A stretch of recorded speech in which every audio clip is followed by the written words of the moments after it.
Capital humain. Depuis plus d'un an, chaque semaine, nous réfléchissons ensemble à diverses approches liées au capital humain. Sa préservation pendant la crise, son développement pendant et après la crise, sa gestion à tout moment. Pour vous résumer toutes ces approches dans un seul concept, le capital humain, c'est le yang du capital financier, le yin. L'un ne va pas sans l'autre, l'un et l'autre s'enrichissent en permanence. Alors, que dire de cette force yin, le capital humain? Le capital humain, c'est trois composants.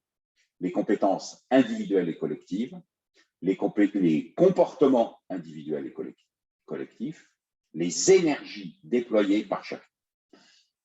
Premièrement, les compétences individuelles et collectives. Chacun arrivant au sein de vos équipes apporte ses savoir-faire, son cursus, des acquis dans un contexte différent de votre entreprise. Même lors d'une mutation en interne, sa contribution prendra des couleurs différentes ayant été éclairée dans un autre contexte. Chaque compétence peut être acquise, ce qui en fait rapidement votre outil et votre responsabilité de dirigeant.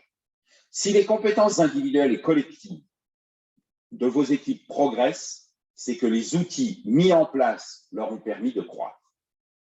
Les outils sont des approches de management simples du quotidien. La première approche, l'information. L'information, c'est veiller à ce que chacun, dans toutes les strates de vos organisations, ait accès aux informations d'évolution, de révolution de son métier, de ses responsabilités. L'accompagnement.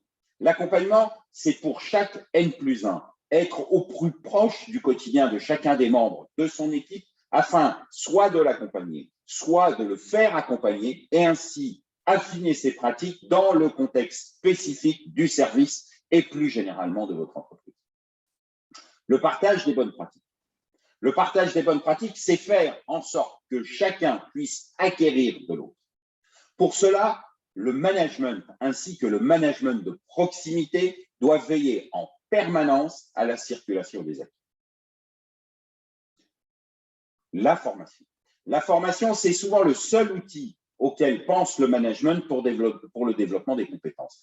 C'est surtout celui qui vient en fin de processus quand les trois autres n'ont pas permis au plus grand nombre d'améliorer ses compétences. Deuxième aspect des choses, le comportement individuel et collectif. Les compétences ne servent à rien si les comportements de chacun ne permettent pas de mettre en œuvre les savoir-faire. Régulièrement dans mes interventions du lundi, j'ai mis en avant la composante collective des comportements au sein de votre entreprise, la culture de celle-ci. Bien évidemment, j'ai aussi mis le focus sur les comportements individuels qui construisent les relations à l'autre. La culture de votre entreprise, c'est trois dimensions. La dynamique individuelle, la dynamique collective, la dynamique de la décision.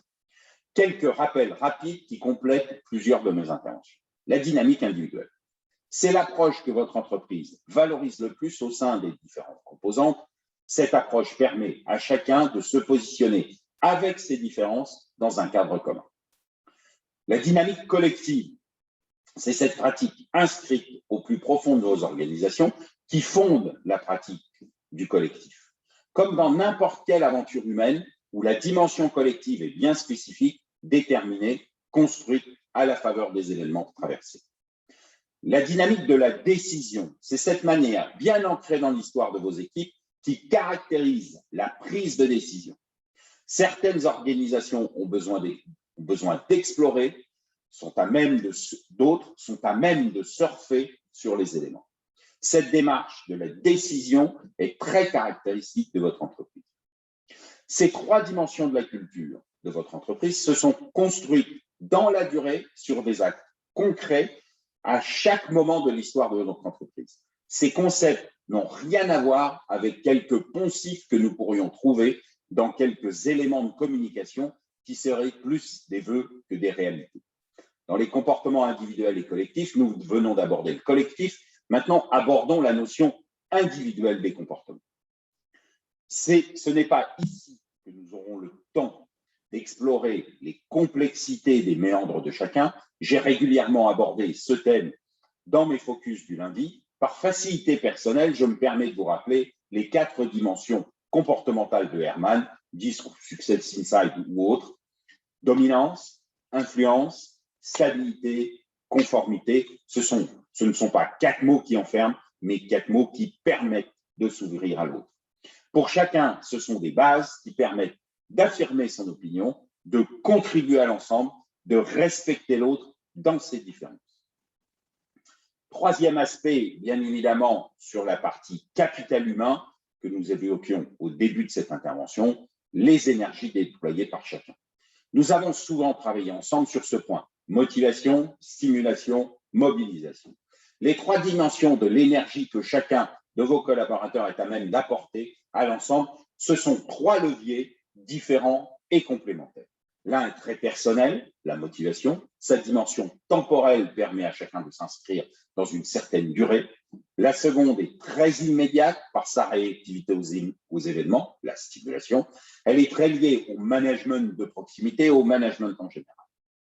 La troisième dimension est l'énergie collective qui dépend essentiellement du haut d'échec d'orchestre de l'entreprise, la mobilisation. Le capital humain, c'est donc 3 composants: les composantes individuelles et collectives, les compétences individuelles et collectives, les comportements individuels et collectifs, les énergies déployées par chacun. Ces composantes, vous l'aurez compris, ne peuvent se résumer en quelques minutes. Pour autant, elles doivent faire l'objet d'une attention particulière de chaque instant des dirigeants que nous sommes. À très bientôt sur le terrain, à votre disposition.